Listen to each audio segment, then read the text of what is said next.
Hey everyone, welcome to Group Dentistry Now's DSO Study Club webinar series. Thank you to Avid Exchange for sponsoring this webinar. We're going to give everybody about 2 minutes to file in. We have a bunch of people signed up for this, and I know people can be a minute or two late, so we don't want to get things kicked off without having just about everybody file in here. I can see as I say that, about another 10 people just jumped in. So we'll give it about 2 or 3 minutes. This is the Discover the Secrets Behind the 2025 Emerging Dental Groups to Watch winners. And we have all the winners here. Appreciate them taking time out of their busy day to be a part of this. This is we did this for the first time last year. We've been doing the Emerging Groups to Watch Awards since 2017. And then in 2021, we actually started to hand out physical awards at the DSO Leadership Summit. It's now called the Dental Leadership Summit, and we'll be doing that again this year in Salt Lake City. So what we'll do there is we'll have a continuation of this panel discussion that we're doing here today, and then we're going to have an awards ceremony, and anybody attending live, of course, will get a chance to meet the winners. But there's some great stories here, and a lot of great questions came in. So the way this works is all of the questions that I will be asking, the winners are actually from you, the registrants, to this webinar. We're not going to be able to get to all of them because we don't have enough time. This will be an hour-long webinar, but we're going to try and get to as many of them as we can. And if you happen to have a question that you didn't ask and you'd like to ask, you can put it in the Q&A section, and then we will try and answer it. No guarantees there, but if it's a real good one, maybe we'll jump on it and answer that. This will also be recorded. So if there's anybody that you'd like to share the recording with after this, recording should be up on our website about an hour after we finish this one up. So I'd say around 5 Eastern, we'll have a recording up. It's on our YouTube channel as well. So yep, we're good. We've got a bunch more people came in here. So I might give it one more minute, and then we'll get to the introductions here. And I also have a little sponsor message that I want to make sure that I read off. In fact, we are at 3:03, so why don't we do that? All right, here's the sponsorship message. I really do appreciate Avid Exchange for sponsoring this webinar. Without them, we wouldn't be able to do it. So Avid Exchange is the leading B2B payment network built for the mid-market and trusted by over 8,500 businesses. They automate the entire accounts payable process from invoice capture to payment, helping DSOs eliminate paper, save time, and improve cash flow. With 265 plus accounting system integrations and over 1.3 million suppliers in their network, Avid Exchange's cloud-based platform streamlines approvals and payments, reduces manual errors, and gives your finance team greater control and visibility. It's AP automation designed to scale with your practice. You can scan the QR code. I know it's a little small on the screen there. And you can learn more. And if for whatever reason that doesn't scan because it's so small, we'll drop a link in that email that we send out to everybody tomorrow after this webinar is over. Or you can go to that URL, which is a DSO pub / Avid Exchange 2025. But that's it for now. We'll jump back on at the end, and I want to share some more information about the Dental Leadership Summit. And then we've got a special rate code there, but that's where the emerging groups are going to get their awards, and you're going to get a chance to actually listen to them, a panel discussion. That'll be really a continuation of what we're going to talk about today. But right now, there's everybody. And who said that? Somebody said if Mike actually came on, because Mike was the last person to come on, that the blocks, there'd be one empty block and it would be thrown off. So you were right. So whoever said that, you're actually right. But thanks everybody for being here. Why don't we start with introductions, And I'm just going to start with Dr. Viren Patel. Viren, a little bit about your background and a little bit about smile obsession. Sure. I was a practicing dentist from 2000 till about 2012. Right around 2012, my office that I started out of school grew to 26 operatories, and it became unmanageable for my office manager, so I helped her manage it. I eventually sold that to a PE-backed platform in 2017 and took on a leadership role there. And then, I transitioned out of there the day before COVID hit, woke up the next day with no job, no purpose. And I was like, I'm going to build my own group. So I started Smile Obsession in July of 2020. And 5 years later, I have 18 general dental locations, 2 specialty locations. And it's been a combination of de novos and acquisitions with some roll-ups and tuck-ins. And I'm self-funded. So, I get to make all the decisions, which is really nice. Thanks, Viren. Dr. Bradley Hughes, Vision Dental Partners. Brad, a little bit about your background. And it's interesting because I have Viren and then I have Brad. And Viren's just getting used to LinkedIn, and Brad is on the opposite end of the spectrum where he's all over LinkedIn. So, Brad, a little bit about your background and about your group. Yeah. Thanks, Bill, and appreciate everybody who's on today. I think this is going to be a ton of fun. And yeah, I started in practice in 2007, so it's been 18 quick years. Acquired my second practice in 2019, and we've scaled up to 9 locations between Indiana and South Carolina. So I spend most of my time down here in South Carolina, hop, skip, and jump back up to Indiana and do some things back up in the cold weather in the winter, and then jet set back to the sun. But we're a combination of acquisitions, couple de novos, more of a DPO model. We're looking for partner doctors in our group, and got a phenomenal team that makes me look good on a daily basis. Thanks, Brad. Mark Censoprano, you're up next. I've known Mark for quite a while. I originally met Mark at, if he remembers this, at an ADSO meeting eons ago when he was the chief marketing officer for Aspen Dental. You could do my intro better than I can, Bill. Max Surgical Specialty Management. So yeah, a little bit about your background and then talk a little bit about Max. Yeah, thank you. Appreciate it. Got my start a little bit different. I'm getting an inferiority complex with all the doctors on this call right now. But I got my start in consumer products with a company called SC Johnson and Son in the Midwest.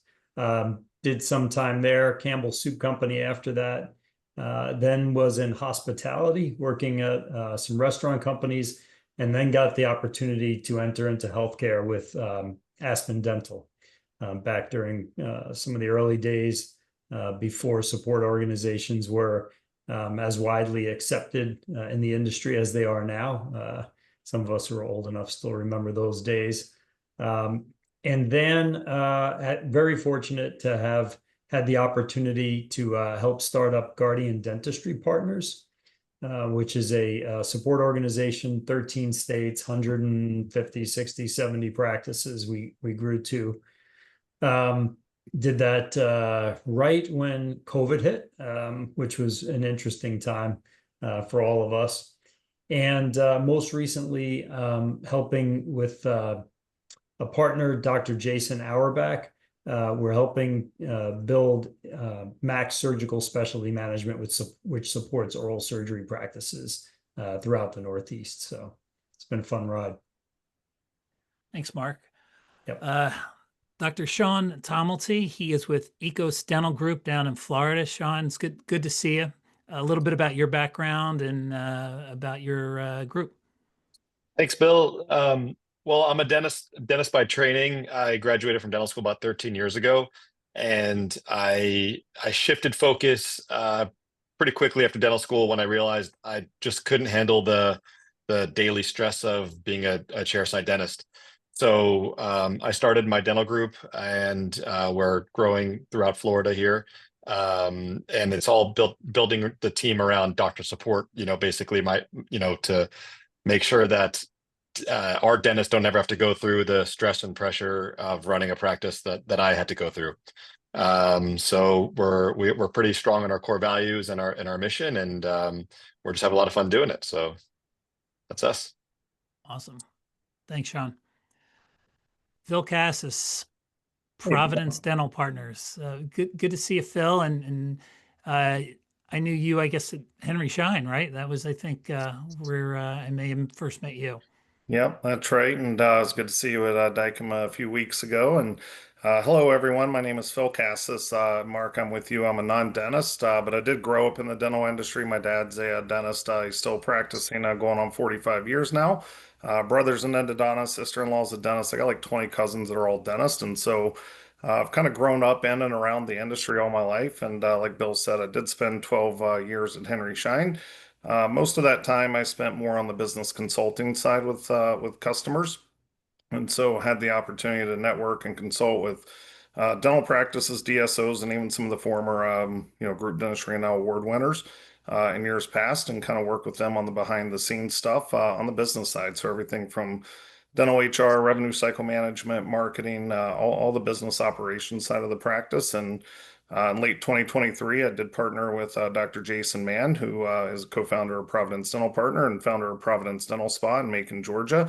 And of all the practices I ever visited, I can count on one hand how many are really at that level when it comes to the clinical dentistry they perform, the patient experience they deliver. And that really became our flagship and foundation for what is now Providence Dental Partners. Our mission is really to go above and beyond and deliver a patient experience that goes beyond traditional standards while providing comprehensive business support to our partnered practices. So we're currently at 10 locations, all here in Georgia. Thanks, Phil. Mhm. Mike Baird, met you, and you've been on a podcast of ours before, Henry Schein 1 originally. So it's good to have you on, Mike. And Mike is with Accelerate Dental Group. So a little bit about your background, and then also a little bit about Accelerate. Thanks, Bill. Always fun to be on with you. Yeah, Mike Baird ran a number of healthcare companies, ended up coming in the dental industry about 5-6 years ago. I was the CEO of Henry Schein 1, running Dentrix and other products for 3 years, and decided to start a dental group. We got our first practice in summer of 2023. We're now 37 practices, focused primarily in the Mountain West today, though looking to expand. So we're hopefully going to see some new states here soon. Our model is a little bit different. There's kind of 3 things that set us apart. Number 1, we're always minority owners in the practice. Number 2, the group is not private equity backed. It's fully owned internally and by the dentists. And number 3, we're built on a perpetual model that dentists should own practices in perpetuity, that this is never meant to be sold or recapped in any way. We want dentists to own their practices for the long term. So that's kind of what we're up to at Accelerate Dental. Excellent. Aside from Mark, you're PE backed, right? we are. Yep. Is anyone else, or is it just Mark right now? Okay. Normally it's the other way around, so this is interesting. Okay. Really good. Okay, let's start off with the questions. And again, if you've got any questions, put those in the Q&A section. No guarantee we're going to get to them. I hope we can. Like I said, if they're really good, we may knock off one that we've already got lined up here. But all these questions did come in from you, the audience. So we've kind of forced you to ask a question. And so we got a lot of really great questions, a lot of overlap. So we found some themes, and we'll kind of focus in on what was most popular. So we'll kind of focus on foundation and leadership. It's kind of how we'll lead things off here. So this question, and some of these are kind of framed pretty interestingly, but what is one area you underestimated while building your group that required either significant time or resources? So one thing that required significant time, maybe you didn't think it was going to, and then resources. Why don't we start off with Viren? Oh, you're on mute. Oh, mute. Sorry about that. That sounded, I'm sure that was going to be good, but Yeah, coming out of COVID, I was bored out of my mind, so I wanted to get back to work. So I just went on a buying spree, and I realized really quickly that's not the way you grow.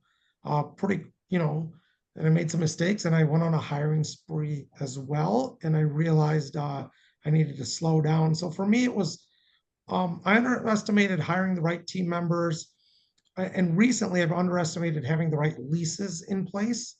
I signed some bad leases. So now as leases expire, I'm building or buying my own properties. So I'm not at the mercy of these landlords that are jacking up rents when the leases come up, and they blame inflation, but it's just not justifiable long term. Brad, you're shaking your head. Yes. Yeah, well, I think I've made all those mistakes, so I'm shaking my head to yes to all of that. I think my quick answer would be, there's such a focus on hard skills in dentistry, and there's such a lack of focus on soft skills. But we win with soft skills. You build brand with soft skills. We build practices with soft skills, and so to me, coaching soft skills has taken so much more time than I thought it would ever have. I would ever have to invest that amount of time. So, I think we sort of need to change that. We need to flip the script a little bit and get back to understanding and remembering that soft skills is where we win, and the hard skills should be number two. And Mark, you've done this a couple of different times, first with Guardian and now at Max, and you probably learned some lessons at Aspen. What really has required significant time that maybe you just didn't necessarily think would?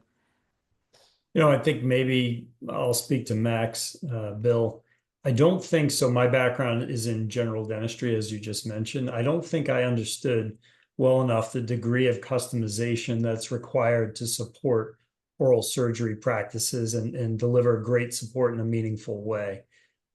Every oral surgery practice, unlike general dentistry, is just so unique, and their dynamics are so unique, whether it's clinical or cultural or how they interact with their communities, just really different. So in building Max, we haven't made a one-size-fits-all support model as we've scaled, but instead we've had to build in the degree of flexibility that can treat each one of these practices like the special and unique place it is. And they're incredibly successful. You see how the general oral surgeon performs versus the practices that I've seen in the past.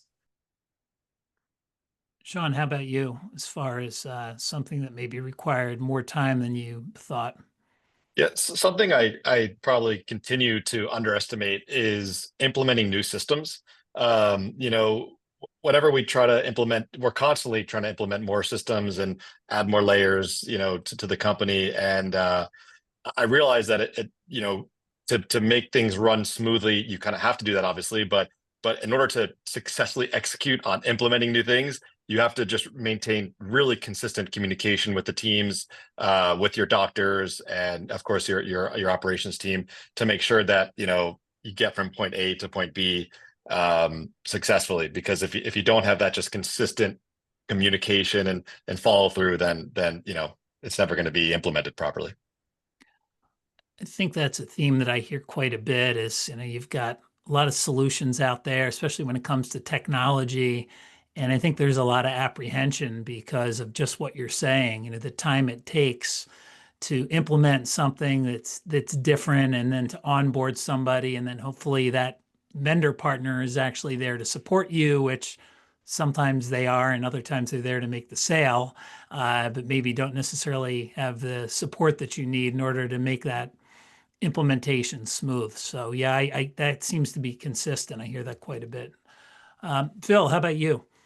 Yeah, so for us, I think it came down to training. While we knew we had to have good training processes in place, an orientation program, or onboarding programs, I think just maybe more so the leadership training, right? And going back to something Brad said, I think, and I agree with him, I think emotional intelligence for leaders, right? To me, that's one of the most critical soft skills that an effective leader can have. And so maybe investing more in that for our leadership team. Everybody here starts with a practice that you think is, or I assume started with a practice you thought was like a perfect practice. And then it becomes how can we duplicate all the different systems that we've built and perfected there and repeat and scale that time and time again. And so we thought about the training, we implemented a lot of things, but I think we could have gone farther in respects to that and investing in it. Thanks, Phil. Anything you'd like to add, Mike? Yeah, just a real quick one. I agree with all the other points. One for us specifically is having the importance of enterprise financial systems. Before we had a single practice, we decided to invest in an enterprise financial system, and 2 years later, it's almost done. And I think there's an irony that in some ways, the faster you grow, the harder it gets. When you're trying to pull financial data from 37 different instances of QuickBooks, your complexity goes up exponentially. And so I think the sooner you can invest in enterprise systems, the better. All right, let's move. And actually, there's some good questions that have come in live. One of them in particular really ties into this next question that came in earlier, which is wrapped around leadership. So, it's if you could, again, it's interesting the way this one's phrased, but if you could go back and give yourself one piece of leadership advice, what would it be? Mike, why don't we start with you since you were the last one to answer this one? You can be the first. Any leadership, and I would assume this leadership advice would be very good for people in the audience as well. So I wish I was a dentist, would be the the first one. And I think for us too, we've built a clinical council and a culture council, and we've got lots of dentists that are in leadership roles, but I think having dental leadership is absolutely critical. And I wish I had one even sooner, if that made sense, on our team. That would have been something I would have gone back and done. Phil, how about you? Yeah, so I'd say over communicate. One thing that we do as we grow and scale, we document all of our SOPs.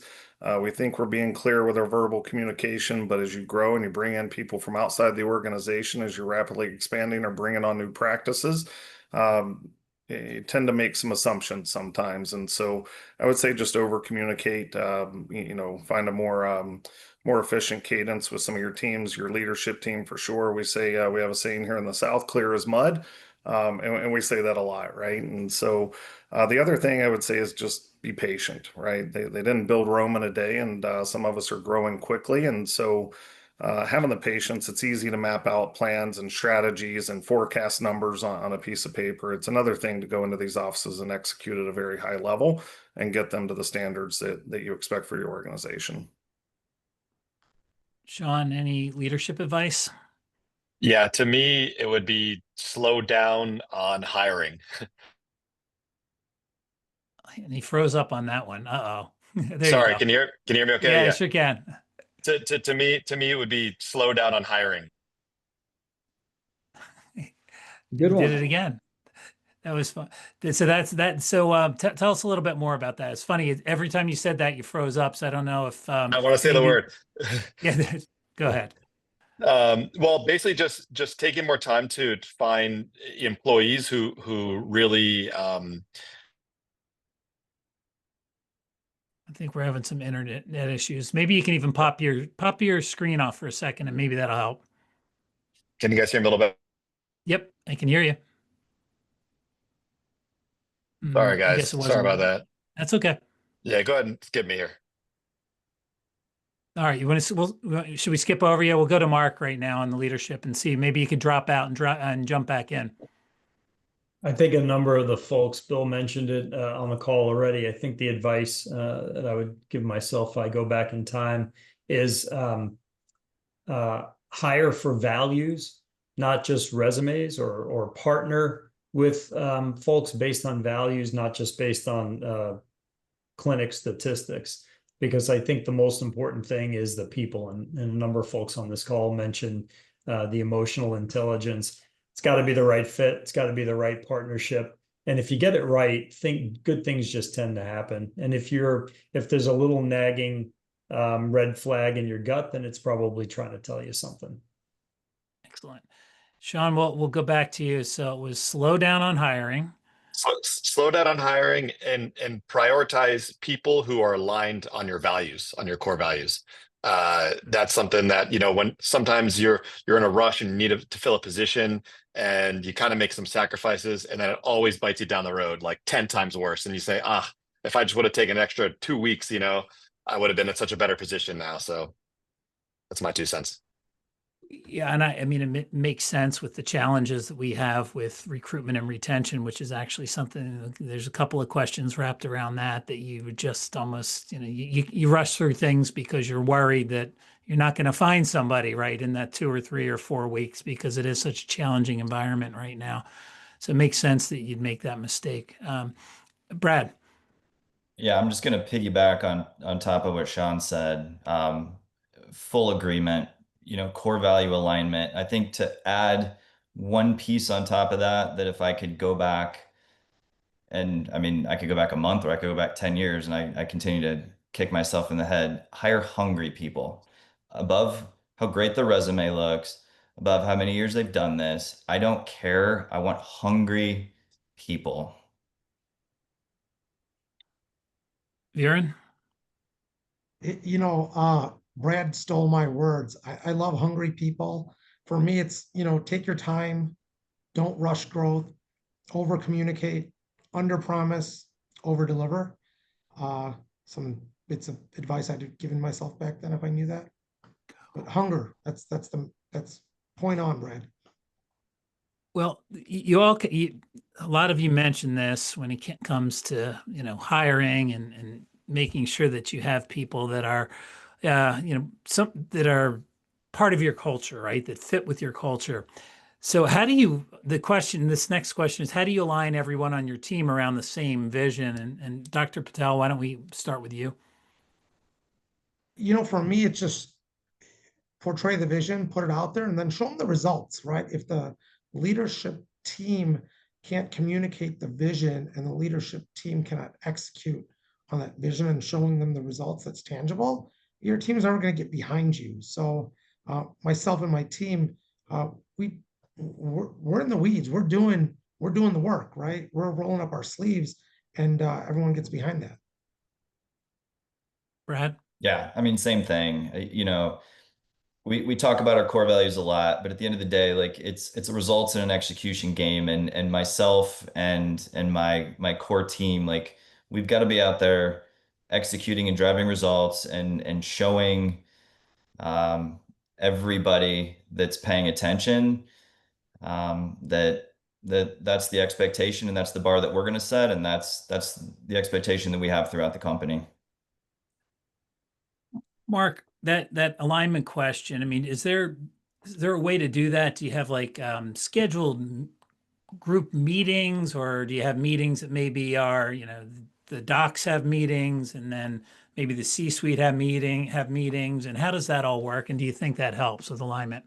Yeah, it's funny.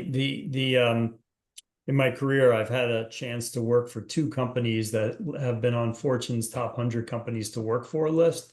Repeat winners multiple times. My wife used to call it, you're working for the firm, because everyone used to talk the same way, walk the same way, preach the mission, vision, values. But what I learned from both of those organizations, you have to be relentless when it comes to living the core values. You can have them as words on paper, but if they're not a part of every meeting that you have, if they're not a part of every time you have a gathering, every time you communicate, and if you're not quoting based off your values and comparing actions to your values, then they kind of get lost a little bit. And you have to know who you are too. I think all of these groups that are on the emerging groups to watch list, my guess is everybody knows really clearly who they are, and they're staying true to it, and that's what's making them successful. At Max, we defined, first thing I did when we got there, we defined Dr. Auerbach's vision, and his mission is to passionately support and serve oral surgeons and their teams in their delivery of the optimal patient experience each and every time. Passionately support and serve. So everybody at Max who's on the support team, no matter what the question is, no matter what the challenge is, I am here to support and serve. So if you have that locked and loaded, and you live by it, and you make sure that everyone's marching to the beat of that drummer, things things go in the right direction generally. Last, Phil, do you have any more to add? Yeah, I would say, that was the first thing we did when we started Providence Dental Partners, was sat down and, defined our mission, vision, values, right? And to me, the vision is the destination. It's where we're going, and the mission is how we're going to get there. And our values are non-negotiable along the way. But find when we define it and we say it out loud and we repeat it over and over and over, and everybody understands where we're going and how we're trying to get there, it's a little bit easier for everybody to go in the same direction because they all know where that destination is. And I like how Brad's group is called Vision Dental Partners, right? So Mhm. you've got vision right in the name, so that works well. Mike, how about you?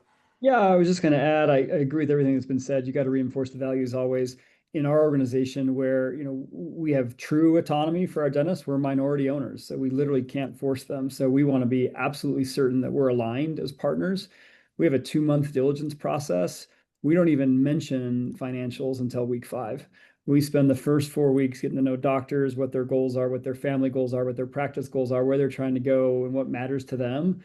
Because if we're not aligned in terms of what we want as a future and the values we want to hold ourselves accountable to, it all falls apart. And especially in an environment where we have no hard power, it's all soft power and influence. And so we want to make sure that that's something we can agree on. And I think the more that you can focus on partnering with people that share your vision of the future, the more successful you'll be.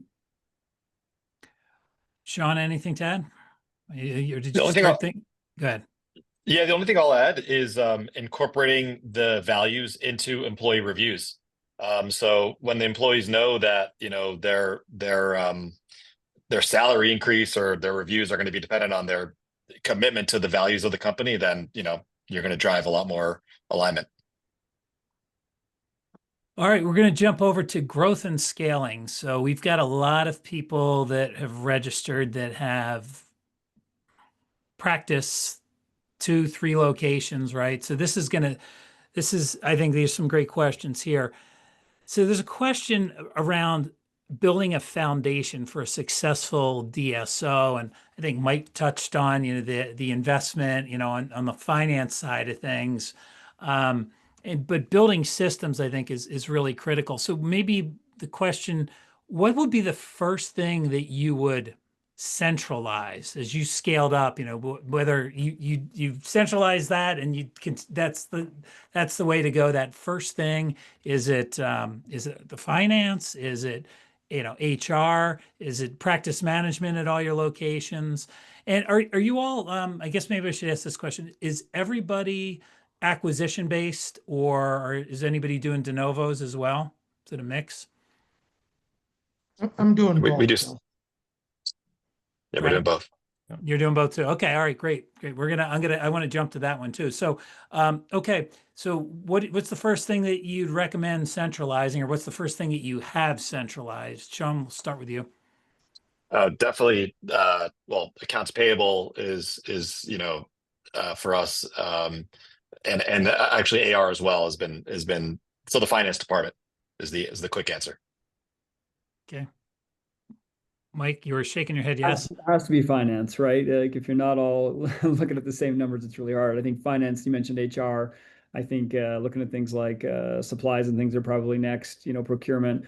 We don't standardize PMS because of the nature of our group. I think training would be the next one in line, so you can start sharing best practices. That's the way we've approached it. Phil, how about you? Do you pretty much say accounts payable, accounts receivable first? Or? Yeah, most of the same things, practice management software, accounts receivable, the finance side of it. And we work on a blended model. So we do switch all those things right out of the gates. We have outsourced partners that we work through on that, but we transition all that usually within the first month. I know, Phil, you mentioned training was one of the challenges that you had, and Mike had that pretty much. That was number 3 or 4 as far as things to work on. So that makes a lot of sense. So does that pretty much everybody agree on finance would be the first thing you would work on to centralize, or has been the focus, Mark? I think yes, for sure. And I think we centralize what adds the most value to the practices and the doctors and the teams that you're supporting. And it may generally be the same.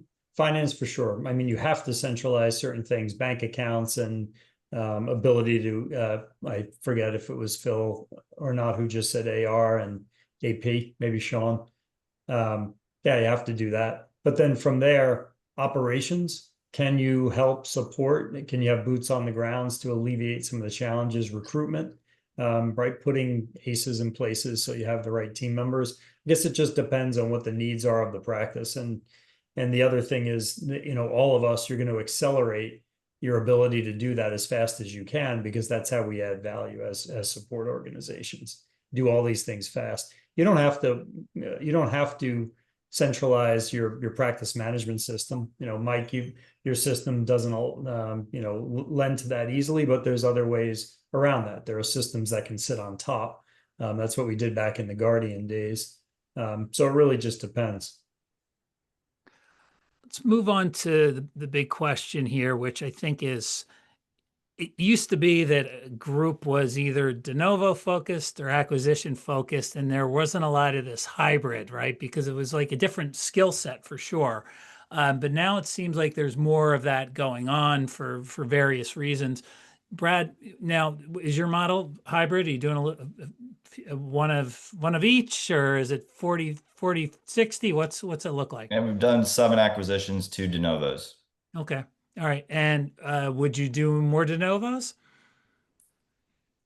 Yes, under the right situation, I think absolutely. I'm not actively trying to go start 4 practices in the next 12 months. But if we had a doctor that was amazing, great core value fit, we just absolutely had to find a place, which is what we did with one of our de novos. We found a spot and started that practice, and that practice is killing it, then 100%. I would do that. I would replicate that over and over and over. But outside of that, no, I don't think I'm actively looking to do a lot of de novos.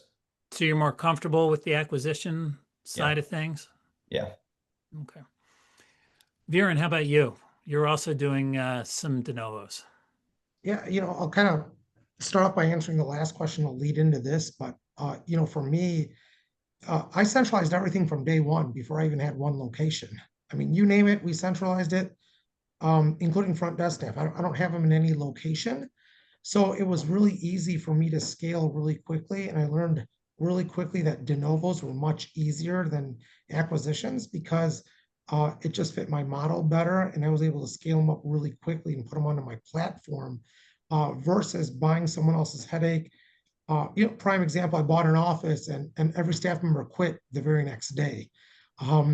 Versus with a de novo, you could, you could easily ramp it up. So I found for me, I can invest X amount in a de novo and triple my investment within 1 year with very little headache.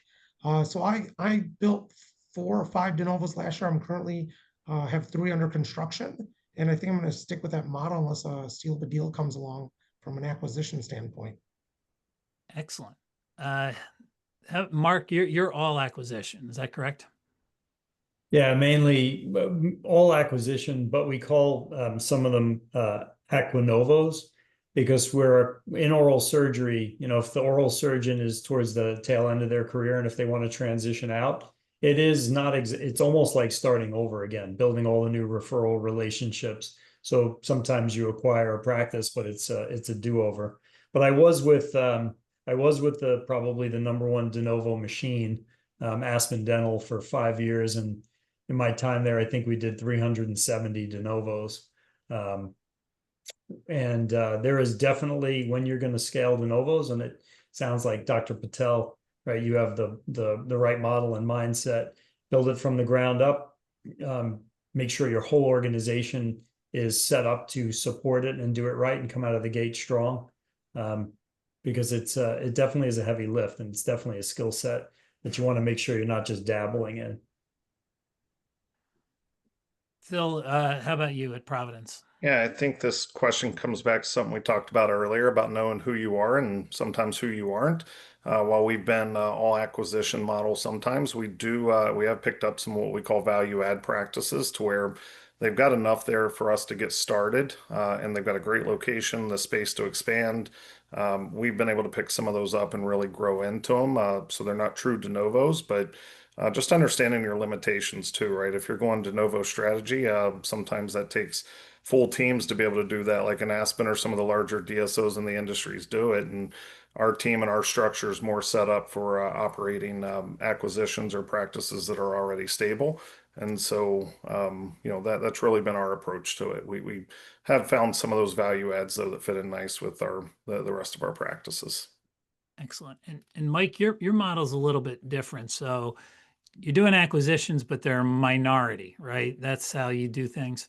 Correct. We have 5 practices that we'd consider de novos, kind of like Phil described it. They were usually a shell practice that were there. We always have to have a dentist who's buying in with us and is going to be the majority owner. But similar, it's more opportunistic when we see an opportunity, usually for a dentist to expand somewhere nearby, and we find something that makes sense.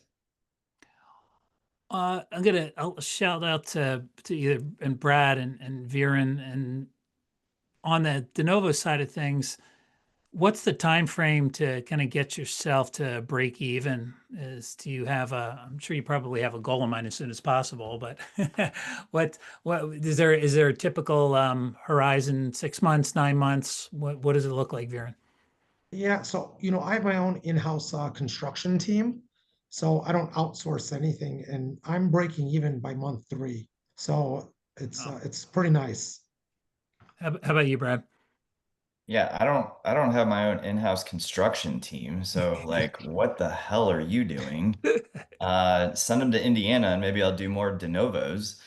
Like that's the biggest deterrent is just the cost, right? I mean, it's just like building anything right now is just it's amazingly, just wildly expensive. So yeah, I mean, look, if I don't want to hold that bag for 9 months, if we can get there within 4 months, I think the most recent one we did was about 90 days. By month 3, we were kind of break even and just went from there. So Sean, how about you? Is it all acquisition?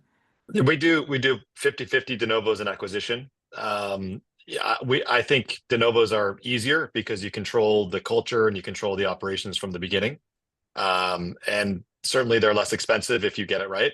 But I think, like you guys are saying, if you're going to do the de novos, you got to have a strong template, to make sure that they're going to work, because obviously starting out day one with no revenue is also super scary as well. Acquisitions can be more expensive, but you get EBITDA day one. So it kind of, I guess there's a trade-off there, but we're 50-50. Gonna skip around here. Viren brought something up that is, I don't know if everybody really heard what he said, but he mentioned not having anybody at the front desk. So I'm going to jump over to technology and AI. And again, this is one of these topics that I think is on everybody's mind, but can be pretty overwhelming. And it's moving so quickly that by the time you learn about one solution, it's already changed. And when we say AI, it's in everything, right? Everything that we do, whether it's in, our, here, or whether it's, even on Zoom right now, there's AI that's going to look through create transcripts and do all sorts of fun stuff. But at the practice level, and maybe even at the, at the DSO level, there's a lot of opportunities to leverage technology. So again, Viren, why don't we start with you, because you brought it up. You don't have anybody at the front desk at all. So what does that look like? Yeah, so since I centralized everything from the beginning, call center operations, I mean, you name it, we centralized it. All my practices don't have we have 0 administrative staff in any location. Our locations only have dentists, hygienists, and dental assistants. I implement digital check-in kiosks with digital avatar humans to greet the patient, tell them where the bathroom is, answer any insurance questions, stuff like that.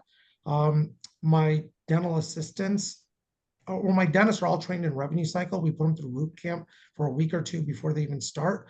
So they're the ones presenting the treatment plan. So I don't need an office manager, or let's say a patient care coordinator to present treatment plans. My dental assistants, we pay them a little bit more than the average, helps with retention, but they're the ones that are collecting the co-pays in the operatories, rescheduling the patient in the operatories, which leads to retention.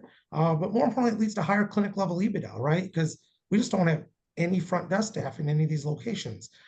When I do an acquisition, I do hire a greeter because we need to convert all those patients onto our platform and get new registration forms and paperwork. So it helps with the conversion a little bit quicker. But in all my de novos I've launched, we have digital check-in kiosks.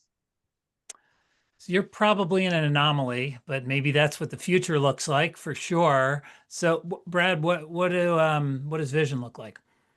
Yeah, not that. We're we're kind of little, a little more traditional in the sense that, we're pretty heavy up front, a little bit more of like, let's stand up and you're gonna get that big old cheesy grin when you walk in and it's, hey, Mrs. Smith, we'll let Dr. Hughes know that you're here and he's super excited to see you today. And it's a little bit more of that, but I see like both work and that's just kind of the model that we're going down from an AI standpoint. I mean, we use Overjet and we do a little bit with some RCM, but that's about it at this point.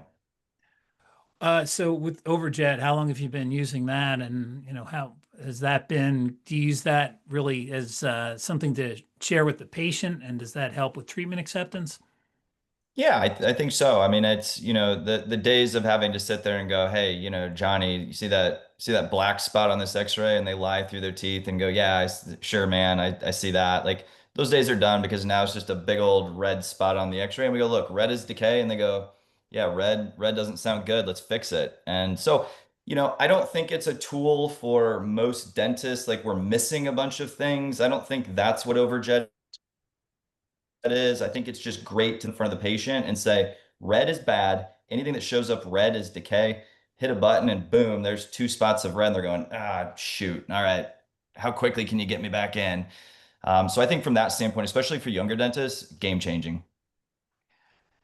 Mike, with your group, and again, I know that, is it different across the different locations there? Are you trying to bring in technology to, whether it's AI or other technology, to kind of help make the dentist more efficient, or are they looking for those kinds of solutions and are you able to provide those? I think the biggest value we bring is data, right? We bring insight from dozens of other practices and tell them what works. So, we're not where Viren is. We're more traditional practice. I think AI is more of an augmenter today. Like I'd love to see more of that on after hours and missed calls. And we definitely use Overjet. I completely agree with Brad. It's been a fantastic addition to the practice. But for us, yeah, the trick has always been when we see cool technology, we go vet it. Our clinical council decides if it's a priority for them.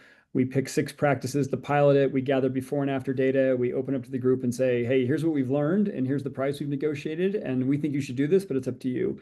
But what's great about that is we're providing data. Most solo dentists don't have the time to go vet 3 different AI platforms and 6 different phone systems and 2 different PMSs or whatever it is. And so our job is hopefully to simplify that for them. And but anyway, yeah, I think AI will become more and more pervasive. I think today it's more of an augmentation factor, and we'll see the future. If you would have asked me a year ago, could AI replace front desk members, as someone asked on the Q&A, I'd say there's no way. Today, I'm starting to wonder. There's some really neat things that can be possible there. Phil, how about you? And Brad mentioned it. I'm kind of curious, with anybody else on the RCM side of things, there's some really interesting solutions out there. And again, I don't think there's a full RCM AI solution yet, but it seems like there's some opportunities to kind of handle some, whether it's, an agent calling out to, verify insurance. There's some interesting solutions like that. What are you using, Phil? Yeah, so like Brad said, there are a lot of exciting things coming in AI. We use Detect AI because it's integrated with Dentrix Ascend from a clinical standpoint, just for diagnosis. But even on the business side, companies like Zentist and Inside Desk and eAssist, they've been evolving the RCM side of AI. And trying to complete that loop of revenue cycle, right? There's like 12 steps to dental revenue cycle, and they've all got to tie together. And I don't know that AI is ever going to get all the way around and tie everything from insurance verification to the billing to the claims processing to coding. But it's been exciting to see the progress they've made over the last few years. But we lean into AI, so it's exciting we're not using it at the front desk or anything like that. We haven't really outside of our phone systems and missed calls and after hour calls, we haven't really implemented it from a patient experience standpoint. But outside of that, we're all for it. We lean into it and we educate our teams. I feel like a lot of people, it's just still an education gap on what AI is and what it isn't. And so we make sure that we have open and honest and transparent conversations with not just our providers, but our business operations teams too. And Mark, on the oral surgery side of things, any technology solutions you're using that have been helpful or taking a look at right now? Yeah, maybe a little different than general dentistry. And I'm fascinated by Dr. Patel's model. And I want to see that. Maybe when we're out in Salt Lake, you can show me that. That's incredible. But I think because the oral surgeons at Max are dealing with some of the most complex cases, there is a lot of administration that comes with them, whether it's a TMJ case or an orthognathic case. There's some pretty serious surgeries happening and a lot of back and forth communication with the patients. So there's definitely a lot of human interaction to manage those cases. They're challenging, but we use what everyone else has mentioned. We're using technology to enhance the patient experience or the team member experience around the horn, whether it's, I think, Phil, you just mentioned phone calls, listening to calls, call conversion, reputation management. We're starting to look at revenue cycle management, but we haven't found the silver bullet yet there either. But yeah, as technologies become available, I think all of us will evaluate them and see if they make sense and work. And Sean, let you kind of finish up here. What are you using at EKOS right now? Anything, Yeah. Yeah, you guys pretty much said it all. We're also using the X-ray AI software, and we found kind of like Mark said, reputation management. It saves a lot of time in the marketing department. Patient reviews, we have the AI basically just kind of responds to the patient reviews, which is nice. Saves a lot of. I think he's going to say it saves a lot of time. Yep. There you go. Sorry, guys. I don't know what's going on. No, it's okay. We got. I think we definitely got it. Brad, thanks for answering that question. By the way, in the Q&A area there's some good questions coming in, and there was one that was related to AI agents, and that's why I led with that one, Dr. Patel, because I thought you could help answer that one for sure. Do you ever see a humanless front desk? And well, yes, that's the reality today, and one of the emerging groups to watch here for sure. Okay, we've got about 8 minutes left, and what I want to do is I want to jump over to people and talent, because we touched on it a little bit, but we do several surveys. We do one every year that's procurement focused, but one of the questions is pretty general, and we just ask about challenges. What are some of the top challenges that are happening with your groups? And every single year since probably even the year prior to COVID, number one or two was recruitment or retention, right? It was always that, and it was always tug of war between that and the economy or inflation. So those two kind of duke each other out every single year. This year, no different, right? It still continues to be a huge challenge. So maybe we can talk a little bit about, what that challenge looks like for your groups and maybe how you're addressing that. And I'm curious if there's any solutions out there, whether it's technology solutions. I know there are platforms like Cloud Dentistry, which are, temp and sometimes temp to perm, sometimes temp. They're hygiene focused, but I think they're getting involved with docs now. But let's talk a little bit about that. Is that a challenge for you, Dr. Tomalty? And maybe what are you doing to kind of help alleviate that? I mean, for us, you got to be competitive on the compensation, and we're really leaning on our culture for our people, for recruiting and everything, and giving our candidates a very clear career path, like the goals. So, when we're when we're recruiting people, if they say they want growth and stuff, well, we're making sure we really show them, okay, where they can be, with our growth in our organization, all those things. I think that helps. Mike, how do you support your group or your practices and help them with recruiting and retention? We've got recruiting services that we provide for them.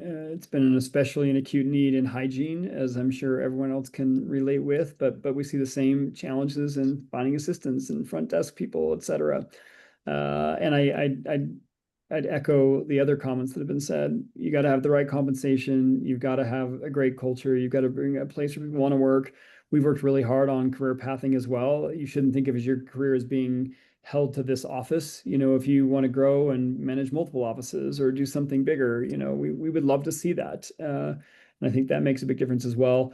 And I would just add, we hit on a lot of this with technology on the last question, but I think technology helps alleviate some of those burdens. Ultimately, everyone's facing pressure in dentistry and costs are going up. You can look at every single bit of survey data from the ADA, et cetera.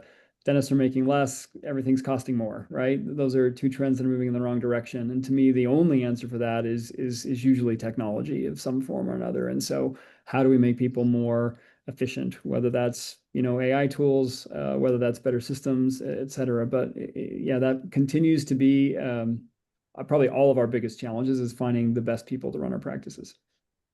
And I just add to what you said there, Mike, about technology. I think it's also an opportunity to use technology as a recruiting and retention tool. Young, hungry. We heard that people, right? Whether they're clinicians or whether they're office staff, they want to work for a technology forward looking business, right? Somebody that has the latest and greatest solutions. So I think that is a great recruiting tool as well, and can keep people along for hopefully the long haul. Phil, any thoughts on recruitment and retention? And I know we've got about 4 minutes left. So what I'm going to do, you're going to see us, we're not going away. You're just going to see our screen pop up, and I want to just have a QR code for the Dental Leadership Summit if people want to register for that. So we're still here. Go ahead, Phil. Yeah, so I'd say first and foremost, we have an amazing recruiter, and so she does an amazing job at going out and finding not just candidates, but the right candidates that really align to our shared set of core values. But then we also have to invest in those team members once we get them on board and we put them through training programs. We have mentorship programs. We've got a great LMS that we're using, the one that's partnered with you all, Bill, DentLogix. They've been fantastic, and we've actually been working with AI to create a lot of our training videos and modules. So just continuing to invest in them. If we're going to ask them to invest in us, we want to invest in them too and make sure they've got a clear career path to continue growing with us as we grow. Yeah, Phil, that is a great point about the training and education too. I think it's something that clinicians, if they haven't been with the DSO, it's an expectation that you've got some formalized education. I'm not going to be getting my CE the way I got it when I was, on my own, right? So when I would be going to the local, getting it at a study club or at the Chicago Midwinter or Greater New York or meetings like that, or online, that you would have some kind of formalized training. And I think that's appealing not just to the clinicians, but then also to the, certainly beneficial to you as an organization and also to the office staff as well. So great point. How about you, Mark, on the oral surgery side of things? What's recruitment and retention look like there? Same as everyone else has mentioned. It's a challenge. We put resources in place, like some of the other folks have mentioned, to do a great job on recruiting. And then you have to focus on retention. And I heard training, I heard mentorship. Phil, you just mentioned super important development, folks' careers, whether it's a surgeon in our case or whether it's a team member, folks want their careers to go in the right direction. So, and then also leveraging partners. So as everybody here on this call scales, the third-party partners that are out there have a tremendous amount to offer, whether it's Henry Schein or Carestream or Straumann, whoever it is. They have resources that you can leverage to help your team members learn and grow, be educated, and advance in their careers. So I think taking advantage of those relationships, as long as they're strong with your partners, helps a lot. Dr. Hughes, how about you at Vision Dental Partners? Yeah, just real quick. I think dentistry has become more commoditized than it's ever been. I don't see it changing anytime soon. And I think, we're obviously going to be competitive on the financial side, but some of these candidates go out and they have 6, 7 different offers. So what's going to separate $1 an hour here or there? And it really comes down to one thing: it's brand. You got to show who the hell you are. You got to show who your company is. You got to show who your people are. You got to show we've actually got to show what your core values are, not just have them on the wall somewhere. And I think that's what we set out to do every single day when we go out and recruit. Jason and Taylor do an amazing job in recruiting and finding good candidates, but we create real brand, and that's, I think, what separates us in the market. And Viren, we'll finish things up, and just so everybody understands, the next DSO study club we have coming up is actually called Securing Your DSO's Future, and we're going to run through a little crisis preparedness with a cybersecurity breach or a phishing attack. These are a lot of fun, so everybody's going to play a lot of fun, so everybody's going to play a role. So that's why you see that up there. Viren, we'll finish things up with you, and I know we're right at 4 o'clock. Thank you, everybody. Really a pleasure. We have quite a few more questions to get through, so you're going to have to go to Salt Lake and actually go to the Dental Leadership Summit to get the rest of these questions here. I've got another about 3 pages here to go through. So, Viren, how about you when it comes to recruitment and retention? Yeah, I'm going to answer oppositely from the rest of the group. I don't have that problem. I learned a long time ago by eliminating all the administrative staff, that freed up capital to pay my providers more and my dental assistants more, which led to higher retention. So, and then when we do have a dentist opening, I allow any dentist that's looking to interview to call, text, meet any of the dentists on my website. I have 40 of them. It's a very transparent interview process, so I have nothing to hide, which led to a great culture. And now I have a laundry list a mile long of dentists trying to work for me. So I don't have a recruitment or a retention problem, knock on wood. We do have the recruitment problem of hygienists, but I'm in the process of, removing them as well. And I'm just going to run my offices with dentists and assistants. Well, I think that's a great way to finish things off. You're definitely doing things a little bit differently, but well, thanks everybody. I look forward to seeing everybody in Salt Lake. That will be about a month and a half out, about 2 months. So we still got a little bit of time, but make sure you get out. There'll be a beautiful time of year to be out in Salt Lake, and really appreciate everybody taking the time today and everybody watching us. Until next time, this is Group Dentistry Now, and this is our DSO Study Club. Thanks, guys. Appreciate it. Thanks, Bill. Thanks, Phil. Thank you. Take care, Thank everybody. you. Take care.